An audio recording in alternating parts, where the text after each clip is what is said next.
The Hundred Years' War was not a single, continuous conflict, but a series of related struggles between England and France.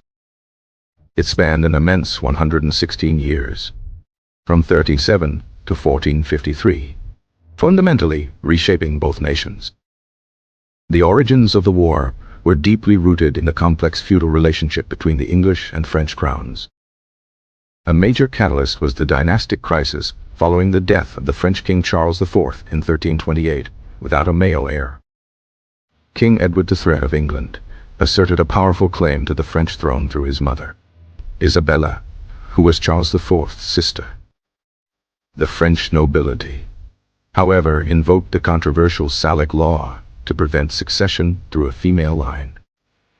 They instead crowned Philip VI of the House of Valois, establishing a new royal dynasty in France. This decision directly challenged the legitimacy of Edward III's ambitions. Adding to the tension were significant territorial disputes, particularly over the wealthy Duchy of Aquitaine. English kings held this vast French territory, but as vassals to the French king, creating a constant source of friction. French monarchs persistently sought to undermine English authority within their continental holdings. Economic rivalries, especially concerning the lucrative wool trade with Flanders, further fueled the animosity. In 1337, Edward III, frustrated by French actions, formally reasserted his claim to the throne, marking the war's official beginning. The first phase of the conflict is known as the Edwardian War, lasting from 1337 to 1360. This period was characterized by a series of stunning and decisive English victories. In 1340, the English navy achieved a crucial victory at the Battle of Sluys. This victory gave England almost complete control of the English Channel for many years. The war then moved firmly onto French soil, where English tactics would prove superior. The Battle of Crécy in 1346 was a landmark event in military history. Vastly outnumbered, the English army took a strong defensive position on a hillside. The English longbowmen, with their rapid rate of fire, were the key to victory. They unleashed devastating volleys of arrows upon the advancing French knights. The French cavalry, bogged down in mud and facing a storm of arrows, was decimated. Crécy demonstrated the declining effectiveness of the traditional feudal charge against disciplined infantry. Following this victory, Edward III laid siege to the vital port city of Calais. The city held out for over a year before finally surrendering in 1347. A decade later, another major English victory occurred at the Battle of Poitiers in 1356. The English forces were led by Edward III's son, the skilled commander known as the Black Prince. Once again, the English longbow played a crucial role in disrupting the French attack. The battle culminated in a shocking event: the capture of the French king, John II. Capture of their monarch was a profound humiliation for France. With their king held for ransom, the French government fell into disarray. This phase of the war concluded with the Treaty of Bretigny in 1360. Edward III renounced his claim to the French throne in exchange for full sovereignty over vast territories in France. It seemed as though England had achieved a decisive and lasting advantage. However, the peace was fragile and would not last. The second phase, the Caroline War, began in 1369 under the new French king, Charles of D'Estaing. Charles V, known as the Wise, was a brilliant strategist and administrator. He appointed the talented Bertrand du Guesclin as Constable of France. French deliberately avoided large, pitched battles against the English. Instead, they employed Fabian tactics of harassment, raids, and sieges. This strategy slowly but surely eroded the English gains. One by one, French towns and castles were recaptured from English control. The death of the Black Prince in 1376 was a severe blow to English military leadership. By 1380, the English had been pushed back to a few coastal enclaves. This period ended with a series of truces starting in 1389, born of mutual exhaustion. Both kingdoms were also dealing with internal strife and the effects of the Black Death.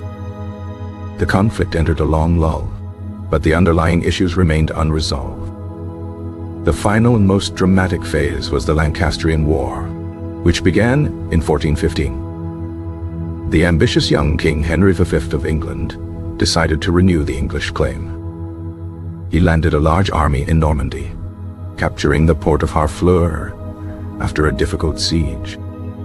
His army, weakened by disease, then began a march toward the safety of English-held Calais. A massive French army blocked their path near the village of Agincourt. The Battle of Agincourt in 1415 became one of history's most famous underdog victories. The battlefield was a narrow, muddy field between two woods, restricting the French advantage in numbers. As the heavily armored French knights charged, they became bogged down in the deep mud. The English longbowmen, lightly equipped and mobile, again caused horrific casualties. The French army was annihilated, with thousands of nobles killed or captured. Agincourt was a catastrophic defeat for France and a stunning triumph for Henry V. In the following years, Henry V systematically conquered Normandy. France was paralyzed by a civil war between the Armagnacs and the Burgundians. This internal division allowed the English to make significant advances.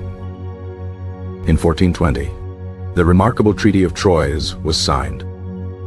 The treaty disinherited the French Dauphin, Charles, and named Henry V as the regent and heir to the French throne. Henry married Catherine of Valois, the French king's daughter, to seal the agreement. It appeared that Henry V had succeeded in uniting the crowns of England and France. However, Henry V died unexpectedly in 1422, leaving his infant son, Henry VI, as king of both realms. The disinherited Dauphin, Charles, refused to accept the treaty and continued the fight. The English, under the command of Henry V's brother, the Duke of Bedford, continued their campaigns. By 1428, they had advanced deep into France and were besieging the strategic city of Orléans. The fall of Orléans seemed inevitable and would have shattered the remaining French resistance. At this darkest hour, a remarkable figure emerged, a peasant girl named Joan of Arc. Joan claimed to hear divine voices instructing her to drive the English out of France. She managed to gain an audience with the desperate Dauphin Charles. Joan's conviction and charisma persuaded him to give her a chance. She was given armor and a banner and sent to Orléans.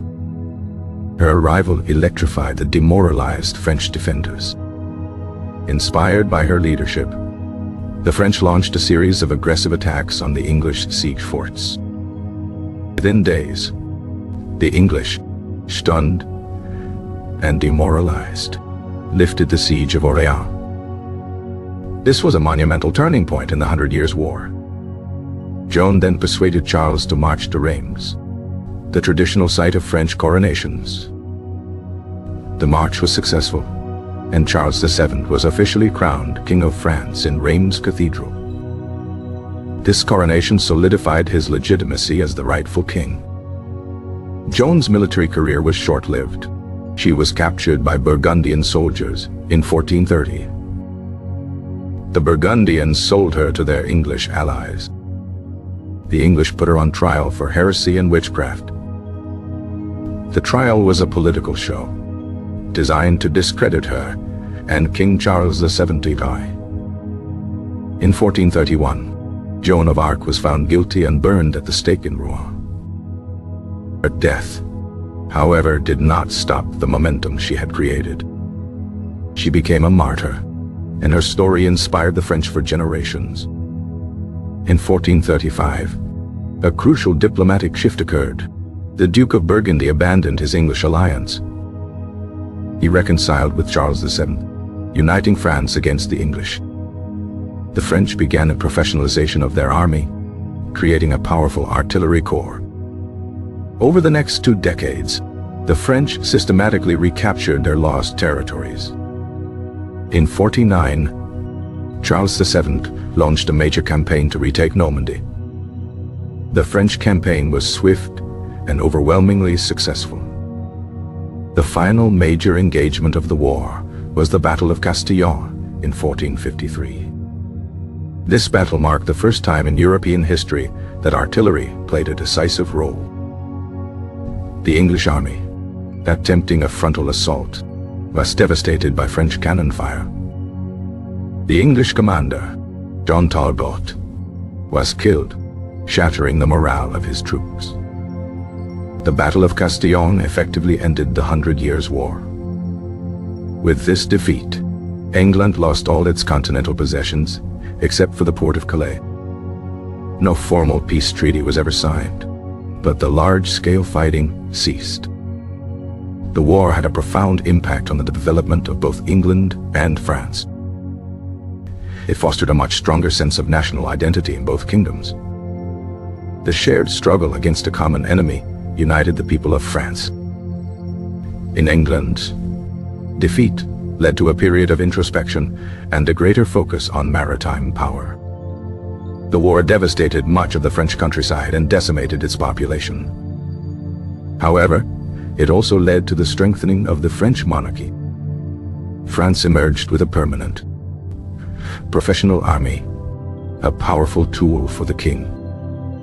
In England, the loss of the war and the return of disgruntled nobles contributed to the outbreak of the Wars of the Roses. The military tactics and technologies of the war marked a shift from medieval to early modern warfare.